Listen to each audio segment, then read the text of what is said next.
नमस्कार मंडळी, कसे आहात? तर आज मी बनवले वांग्याची आणि बटाट्याची भाजी, चपाती आणि लोणचं. अगोदर मी जेवण करून घेतलं आणि त्यानंतर घेतला बेडरूम क्लीन करायला.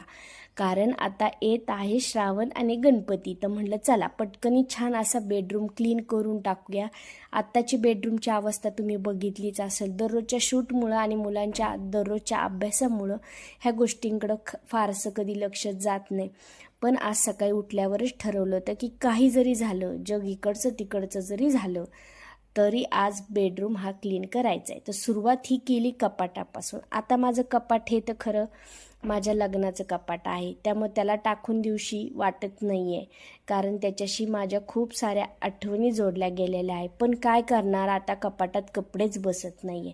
म्हटलं चला आता फर्निचरमध्ये कपाट बनवून घेण्याची वेळ आलेली आहे. जेव्हा बनवल तेव्हा तुमच्याबरोबर नक्की शेअर करेल. आणि कोणतंही ऑर्गनायझर न वापरता मी छान असं कपाट कसं सेट करते हे तुम्ही पुढे बघालच.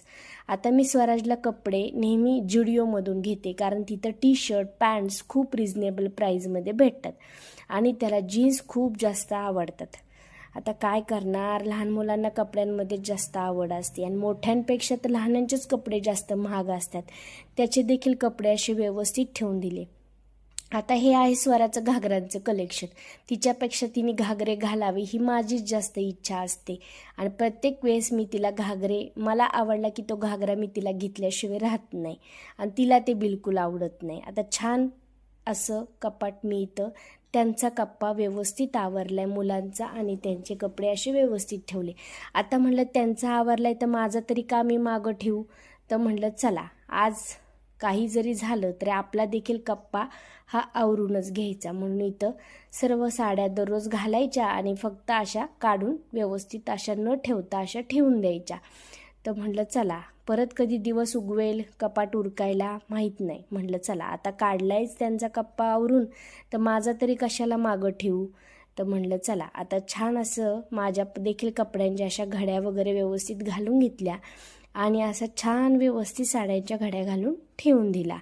आता कसं आहे, कपाटातून छोटे मोठे कपडे खाली पडले, त्यांच्या देखील अशा व्यवस्थित घड्या वगैरे घालून घेतल्या. आणि कसं आहे, ही कामं दिवाळी दसरा गणपती आले की ही क्लिनिंगची कामं करावंच लागतात. आता कोणाकोणाच्या कपाटावर असा पसारा सगळा ठेवलेला असतो, आमच्या तर ठेवलेला असतो, म्हणून तो वेग व्यवस्थित लावून दिला. त्याच्यानंतर बेडरूम अशी क्लीन करून घेतली, झाडू मारला व्यवस्थित. माझे व्लॉग कसे वाटतात मला कमेंटमध्ये नक्की सांगा. जास्तीत जास्त लाईक शेअर आणि सबस्क्राईब करा. भेटूया उद्याच्या अजून एका छानशा व्लॉगमध्ये. बाय.